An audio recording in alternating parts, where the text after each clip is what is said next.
Assalamualaikum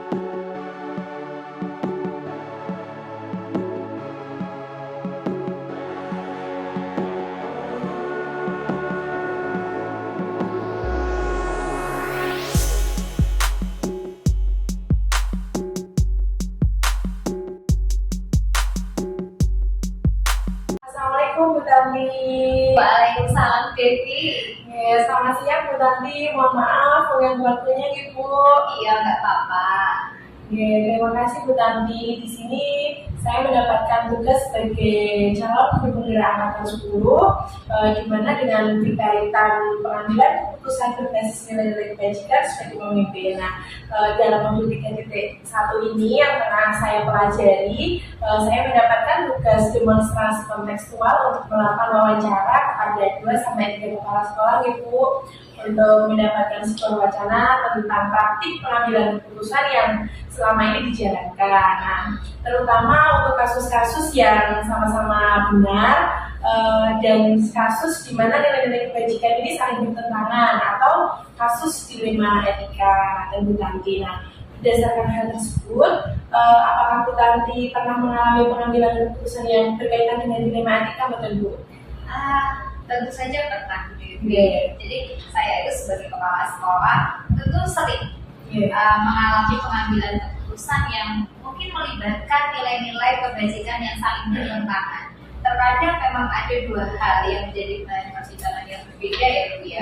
Tetapi keduanya itu sama-sama baik untuk dilaksanakan ataupun untuk diputuskan. Nah, selama ini bagaimana Bu Tanti dapat mengidentifikasi kasus-kasus yang merupakan dilema etika atau rujukan moral? Kasus yang mungkin saya hadapi itu harus saya lihat dulu. Jadi apakah ini benar-benar merupakan hal yang sama-sama benar untuk dilakukan? Satu hal dikatakan benar dengan dasar nilai kebaikan yang berlaku, dan hal lainnya juga bisa dikatakan benar dengan dasar nilai kebaikan yang lain. Jika keduanya itu merupakan hal yang benar, maka dapat dikatakan sebagai dilema etika. Tetapi jika keduanya itu merupakan hal yang benar sesuai dengan aturan yang berlaku, dan satunya merupakan pelanggaran peraturan yang berlaku, maka saya bisa menyebutnya itu rujukan moral, karena hal tersebut kan jelas merupakan hal yang benar melawan hal yang salah. Nah, selama ini bagaimana Bu Tanti menjalankan pengambilan keputusan di sekolah Bu Tanti? Nah, terutama untuk kasus-kasus yang dimana ada dua kepentingan yang sama-sama benar, atau kasus yang sama-sama mengandung nilai kebajikan Bu Tanti. Kalau sebelum memutuskan ya Bu ya, sebelum memutuskan suatu penyelesaian masalah, tentu saya akan melakukan beberapa langkah pemikiran yang mungkin akan saya jadikan dasar dalam pengambilan keputusan yang akan saya putuskan nanti Bu Devi. Nah, kemudian langkah-langkah atau prosedur yang seperti apa yang biasa Bu Tanti terapkan atau lakukan selama ini dalam menghadapi suatu permasalahan tersebut? Mungkin yang pertama saya lihat dulu, juga saya pastikan bahwa permasalahan yang saya hadapi itu benar-benar perbuatan yang sama-sama benar untuk dilakukan, atau hal yang benar melawan hal yang salah untuk dilakukan, atau kata lain merupakan dilema etika atau rujukan moral seperti yang Bu Devi katakan sebelumnya. Kemudian saya juga nanti akan melihat kembali siapa saja kira-kira yang terlibat dalam hal ini. Jika ini berkaitan dengan sebuah nilai kebaikan atau berkaitan dengan aspek moral, maka juga saya ikut merasa tanggung jawab dalam pengambilan keputusan tersebut, Devi. Lalu bisakah Bu Tanti memberikan contoh yang konkret atau nyata sebagai misalan dalam pengambilan keputusan dalam dilema etika yang Bu Tanti hadapi selama ini? Sebenarnya saya pernah, misalnya itu kan di mana saya menghadapi situasi yang saat itu saya itu harus memilihkan ada satu guru mungkin ya, itu saya harus memutuskan siapa yang berangkat, karena memang di mana dinas kabupaten itu mengadakan diklat. Nah, dalam hal ini itu ada dua guru ASN yang menjadi pertimbangan saya. di mana keduanya itu sama-sama menginginkan untuk mengikuti diklat tersebut karena memang SLPPL-nya pada saat itu kan yang diperoleh bisa digunakan untuk pengajuan angka kredit, di mana pengajuan kenaikan pangkat itu memang diperlukan. Nah, jika saya menunjuk satu, sebenarnya memang harus menunjuk satu, dan tapi salah satunya nanti kan mungkin iri, gitu ya.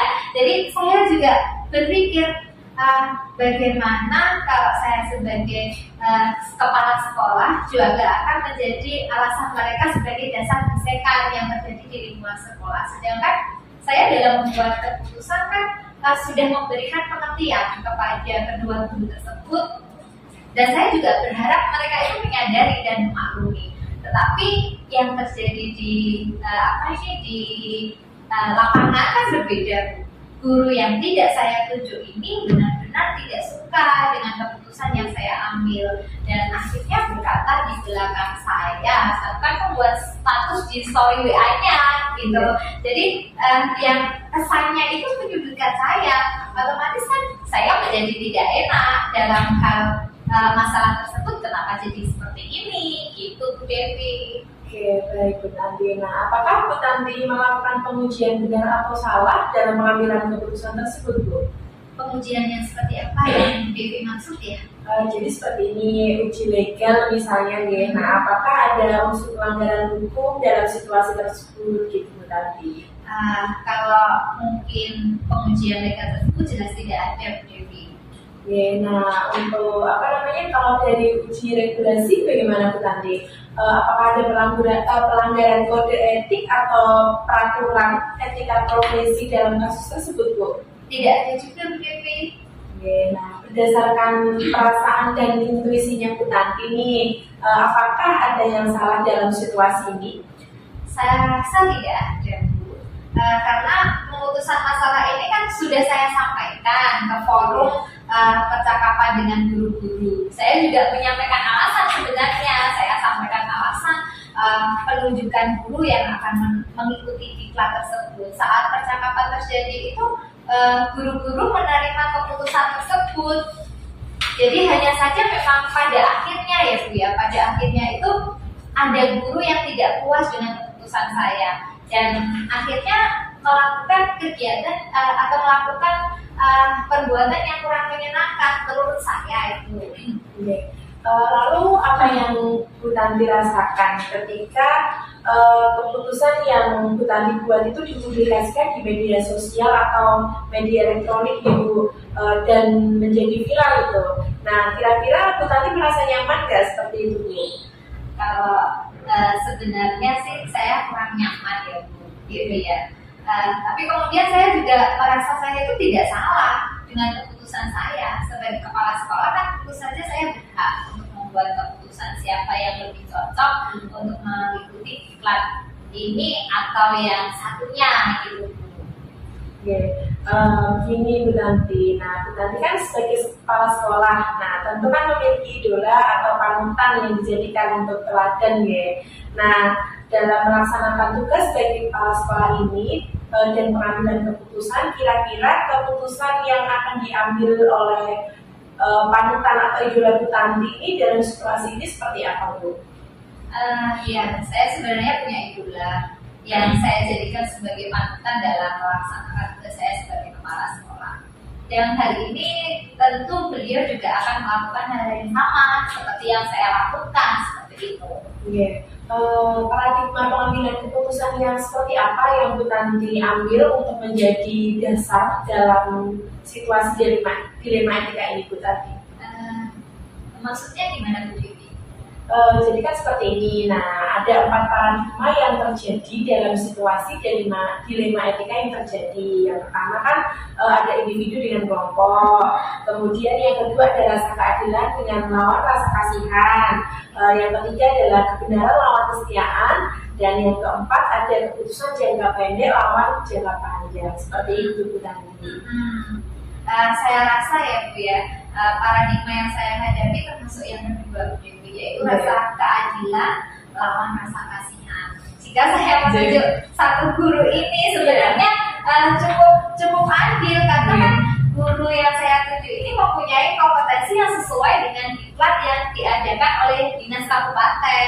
Sedangkan guru yang satu memang akhirnya saya juga merasa kasihan jika tidak mengikuti beliau jika tidak mengikuti diklat tersebut, karena kan pada saat itu kebetulan itu beliaunya yang tidak ikut diklat itu memang harus mengajukan kenaikan pangkat, dan nilai angka kreditnya itu saat itu tuh kurang sedikit. Hanya saja jika saya ikutkan, beliau itu kurang memiliki kompetensi yang sesuai dengan diklat yang akan diikuti di dinas kabupaten tersebut, Bu Devi. Lalu kira-kira hal-hal apa saja yang selama ini kita dianggap efektif di dalam pengambilan keputusan pada kasus-kasus di Lima Etika, Bu? Hal yang efektif yang saat pengambilan keputusan yang saya ambil itu tentu saja peraturan yang berlaku. Kemudian saya juga menghubungkan dengan intuisi yang saya percaya bahwa keputusan ini itu demi kebaikan bersama. Dan juga demi keberlangsungan sekolah ini agar tercipta suasana yang nyaman dan bahagia selama pelaksanaan kegiatan pembelajaran di sekolah.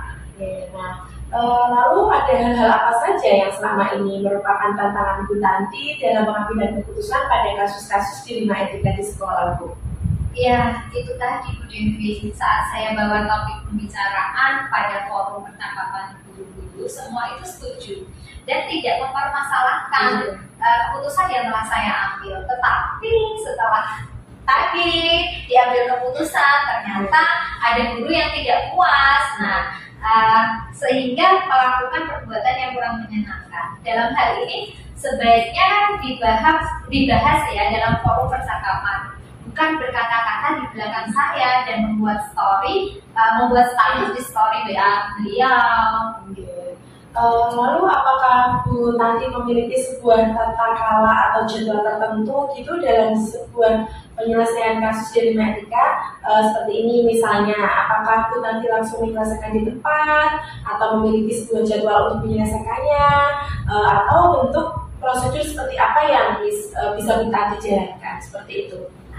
Tidak ada Bu Devi, jadi situasional aja. Jadi kalau misal saya sesuaikan dengan situasi dan kondisi yang ada di sekolah saat itu. Lalu adakah seseorang atau faktor-faktor apa yang selama ini mempermudah atau membantu Bu Tanti di dalam pengambilan keputusan dalam kasus-kasus di Lima Etika ini, Bu?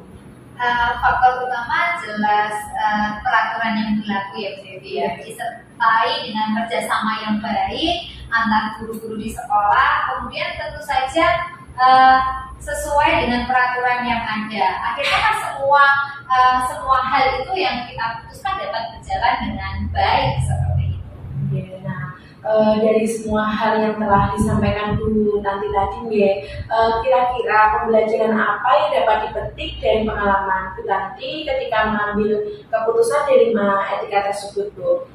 Jadi begini Bu Devi, semua yang terjadi dan yang saya putuskan itu merupakan tanggung jawab saya sebagai kepala sekolah. Apapun yang saya putuskan itu didasari oleh rasa peduli terhadap apa yang terjadi di sekolah. Dalam saya memutuskan, tidak semata-mata saya pilih kasih, tetapi atau membenci satu guru, tetapi memang demi kebaikan bersama, walaupun kita tidak serta-merta dapat memenuhi apa yang mereka inginkan, atau dari beberapa orang kan pengennya saya gitu. Tapi tentu saja hal-hal yang menjadi pertimbangan dan semua pasti akan saya sampaikan dalam forum percakapan dulu, dalam situasi non formal, atau kalau ada situasi formal bisa melalui rapat sekolah.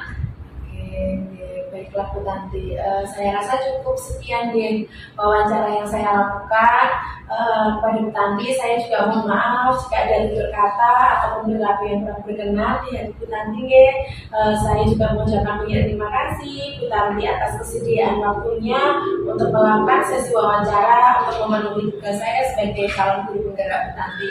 Iya, terima kasih kembali juga Bu Devi. Saya juga minta maaf jika ada kesalahan dalam atau kata-kata saya dalam menyampaikan menambahkan informasi yang Bu Devi perlukan, dan saya juga senang membantu Bu Devi. Semoga informasi yang saya sampaikan tadi juga bermanfaat bagi Bu Devi untuk di masa yang akan datang. Amin. Terima kasih Ibu Tanti atas waktunya. Selamat siang Bu Tanti. Selamat siang juga Bu Devi. Yes. Wassalamualaikum. Waalaikumsalam.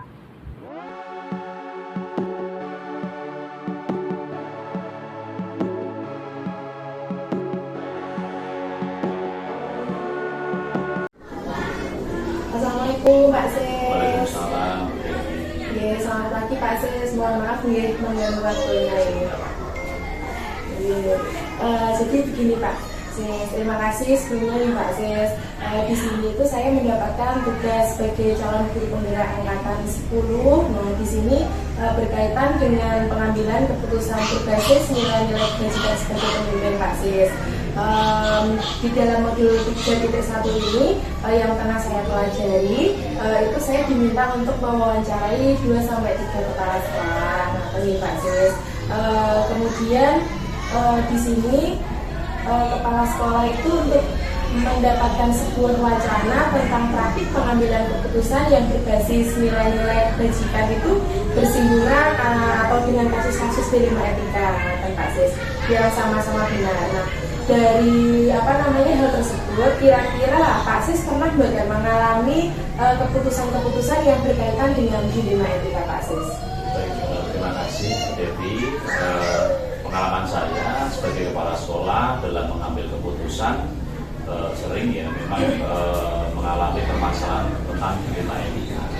Di mana dilema etika itu kan sebuah permasalahan situasi di mana ada dua benar di situ. Jadi dari satu sisi benar, sisi lainnya benar seperti itu. Jadi seringkali mengalami permasalahan seperti itu, harus menyelesaikan solusi terkait dengan dilema etika. Lalu bagaimana ketika Pak Sis menghadapi ada problem atau masalah seperti itu, bagaimana cara mengidentifikasikannya kasus-kasus yang merupakan dilema etika atau bujukan moral itu Pak Sis? Oh gitu. Jadi memang kita bisa mengidentifikasi mana itu dilema etika, mana bujukan moral.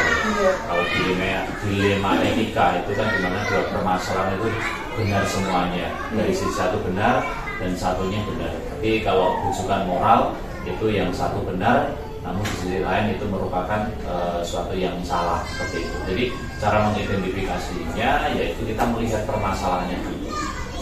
Namun itu pun ya juga tidak dari sudut pandang saya sendiri. Jadi mengidentifikasinya juga kita perlu kolaborasi dengan teman sejawat, bahkan guru lainnya. Kemudian selama ini bagaimana Pak Sis menjalankan pengambilan keputusan di sekolah, terutama untuk kasus-kasus di mana yang ada dua kepentingan, yang benar, yang sama-sama benar atau yang sama-sama mengambil kebajikan. Jadi kita memang langkah yang pertama kita lihat dulu permasalahannya, kita gali dulu. Jadi ada beberapa sudut pandang yang kita pakai, tidak hanya dari diri kita sendiri, tapi juga melibatkan orang lain seperti itu. Kemudian kepentingannya apakah memang itu benar, ya, secara apapun itu benar, dan secara moral itu benar atau tidak seperti itu. Jadi cara mengidentifikasi. Kemudian kira-kira langkah-langkah atau prosedur apa saja yang biasanya Pak Sis lakukan selama ini di dalam menghadapi masalah-masalah tersebut, Pak Sis? Hampir sama dengan tadi ya. Jadi langkahnya untuk itu kita cari dulu permasalahan itu seberapa penting ya, gimana ya, intinya langkah kita itu memperdalam permasalahan itu, kita gali lebih dalam lagi. Kita jangan sampai gini Bu, kita hanya secara situasional, secara mungkin hanya sepintas saja, tapi kita harus gali lebih dalam lagi tentang permasalahan. Menggali Pak Sis ya. Kemudian kira-kira Pak Sis ada contoh yang real atau nyata sebagai pemisahan di dalam pengambilan keputusan dalam dilema etika yang mungkin Pak Sis pernah hadapi di sekolah?